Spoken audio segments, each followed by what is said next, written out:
Si tu as un peu de mémoire, tu sais très bien que des matchs comme ça, le PSG en fait 3-4 dans l'année. 4-5 même peut-être, je sais pas. Et que sous Ancelotti, sous Blanc et même un peu l'année dernière, il y en avait même beaucoup plus, je pense, sous l'ère Ancelotti que maintenant. Ouais, même sous Blanc, il y en a eu plein des matchs où on s'ennuyait, où ça démarrait ouais. pas, ou enfin bon bref, voilà, il y en a toujours eu. Un peu de suffisance, un peu de complexe de supériorité. Rappelle-toi le nombre de fois on utilisait le mot suffisance à l'époque et tout. Ouais. Alors c'est pas l'objet de ton avis tranché, est-ce que ça exonère complètement Emery de ce qu'il a proposé et de ce que proposent les joueurs? J'en suis pas complètement sûr. Moi, à un moment, j'aimerais quand même qu'on voit autre chose et qu'il nous propose autre chose.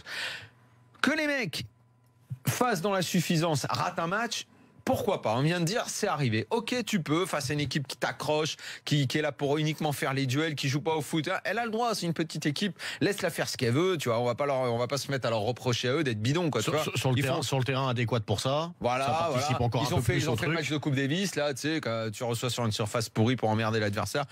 C'est pas à eux qu'on doit faire des reproches. C'est au PSG. Moi, Emery, au bout d'un moment, j'ai envie de lui dire, écoute, bon, les autres ont peut-être fait, mais toi, depuis le temps que on entend parler de ton jeu sur la verticalité, sur la rapidité. Alors on le voit parfois. L'année dernière on l'a vu, pas assez. Non, on le voit plus. Assez. On l'a vu en début de saison dernière parfois, à Lyon notamment. Je suis d'accord. Évidemment, on l'a vu dans le match référence qui certes a eu un retour historiquement terrible, mais on l'a quand même vu. Enfin, on sent qu'il travaillait dessus.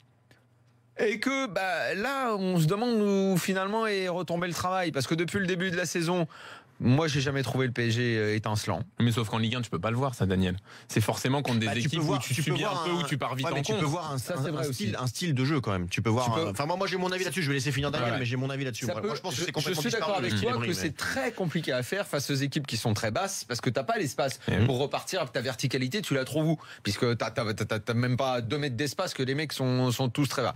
Ok, mais au moins, ce qui était l'autre facette de ce qui était vendu, c'est l'intensité. Il y avait ça, le pressing, la récupération très haute, le pressing et tout. Ça, on l'a beaucoup plus vu en revanche avec lui. Ça, l'année dernière, même cette année sur certains matchs et tout. Mais là, moi, ça m'emmerde. Et puis, surtout, est-ce que tu es obligé, je veux dire, il y a ordonnance du médecin pour que, quoi qu'il arrive, si Verratti, Rabiot, Mota sont valides, obligatoirement les 3 doivent jouer ensemble. Ça, c'est prescrit par le médecin du PSG, ça? Faut appeler le docteur Roland, je sais pas. Ouais, l'impression, Emery, il a les cachets, tu sais, sur la table de nuit, là, tu sais, les gens qui sont malades, qui doivent prendre les mêmes cachets tous les jours. Et surtout, la sensation que ça donne, c'est la gestion des égos.